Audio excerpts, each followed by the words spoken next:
Welcome to Take 5 for Torah. Today is July 1st. It's Tuesday, so that means that we are doing a chapter in Sefer Shmuel. This Tuesday we are up to Perek Tes, chapter 9, and Shaul is introduced to the biblical reader. He is about to be the first king of Israel, but he doesn't know it. He's doing something very humble. He's looking for some lost donkeys, and he has a small lad with him, and they are searching for this and about to have their lives changed and about to have the history of Israel changed. Because God told the prophet Shmuel the day before, someone is going to pass by and look for donkeys. That's the man you should crown king. And they were about to give up hope of finding the donkeys, and they were about to turn home when the lad that was with Shaul said, I heard there's a holy man in this place. This is about near where Ramot is today and what's called Har Shmuel. It's a man named Shmuel, and he's a holy man. Maybe he can tell us what happened to our donkeys. And then Shaul said, but we can't go there because we don't have any gift to give him. We have expended all of our funds. We have nothing left.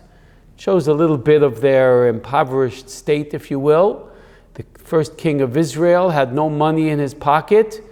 And the lad said, wait, I have a quarter of a shekel on me. Maybe we can give him this as a gift. This doesn't mean that Shmuel would require a gift in order to give some advice, but that it's not a bad thing to offer it. So they went to Shmuel. Of course, Shmuel refused to receive any gifts for this, but Shmuel knew who was coming.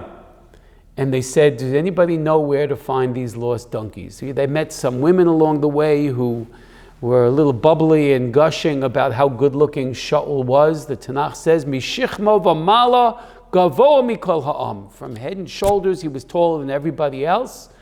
And that was a physical description. The Yerushalmi in Maseches Sota says that was the best description.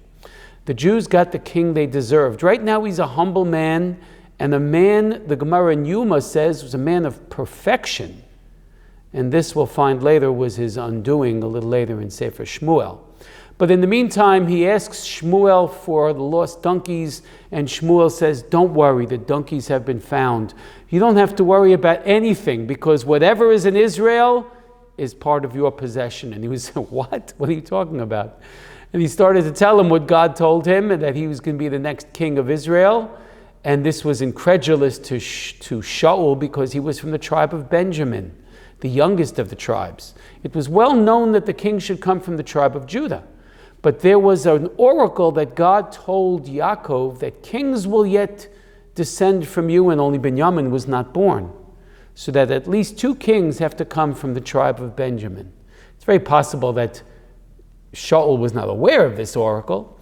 Be it as it may, he is about to be chosen as king of Israel, and his origins in the story are quite humbling.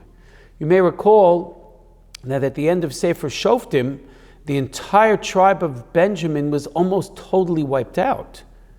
So it is amazing, this kind of sense of humor that God has to appoint the next king of Israel from the most downtrodden tribe, the most humble amongst us. This is how God works. He can put his strength, he can put the ability to be the next king in the hands of even the most humble, the smallest, the lowest. This is how the first king of Israel was crowned, while searching for some lost donkeys. And he attended a meal together with Shmuel, with some of the elders of that area, and Shmuel gives him the finest cut of meat for his lad, and they're just looking at each other and amazed that such a thing could possibly happen. But this indeed is the origin of how the first king of Israel was chosen. And his humility continues throughout the story. We'll see some early perfection, some very good characteristics of Shaul. But alas, the absolute power corrupted him.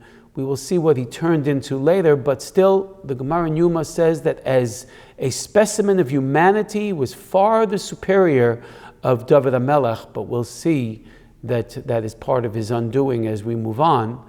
But for the time being, this is the man who will be the next king, head and shoulders above everybody else. In Shmuel Aleph, Perek Tes.